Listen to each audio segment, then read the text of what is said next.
What is a business model? Well, simply put, a business model is that unique configuration of assets, relationships, know-how, and activities that define how you make a profit, delivering value to your customers. Another way to state the same thing is to say that your business model answers the question, how will you make money delivering value to your target customer? When it comes to the whole topic of business strategy and planning, I prefer talking in terms of a business model more than in terms of a business plan. When you say business plan, most people imagine a lengthy formal document, 20 pages, 40 pages, etc. There are scenarios where such a document is called for.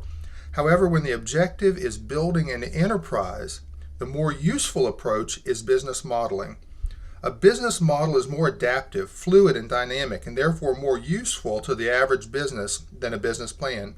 Yet it still provides the definition and understanding that the owner of a small to medium enterprise needs to develop their business. Let's take a look at this diagram to help us further explain what a business model is.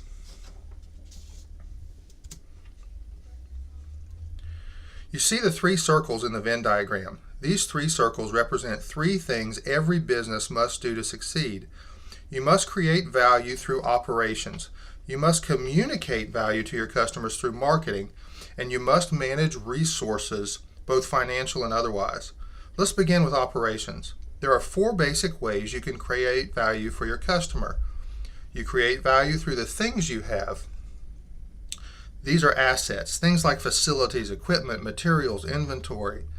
You can create value through the people you know, relationships with suppliers, partners, employees, your team, and you can create value through the things you know, your expertise, your know-how, intellectual property, that secret formula you have.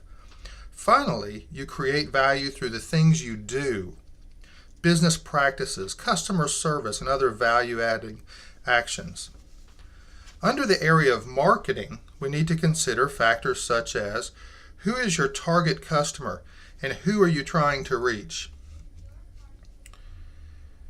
The channel or channels you'll use to communicate with them and your message to the customer. Finally, your operational and marketing decisions will be influenced by the availability and cost of capital and will have a direct impact on your cost structure and your revenue model. When you consider your business in terms of this business model format, it allows you to break down your business into these component parts and identify those elements within the business where you have an opportunity to create competitive advantage. Once you understand the necessary components of a successful business, you're in a better position to ask yourself, which of these things are we doing well? Where do we need to strengthen ourselves? Where do we need to innovate? What opportunities do we need to explore? What constraints do we need to eliminate? Most successful entrepreneurs I've known do not have a formal business plan, but that doesn't mean they don't have a plan. And if you ask them to describe their strategy with relation to each of the elements that we've outlined here in the business model, they'd be able to quickly reproduce this information on the back of an envelope, on a napkin, whatever. They know how they create value. They know their marketing strategy. They know their profit structure. And I want to encourage you to make sure you know these things by heart as well.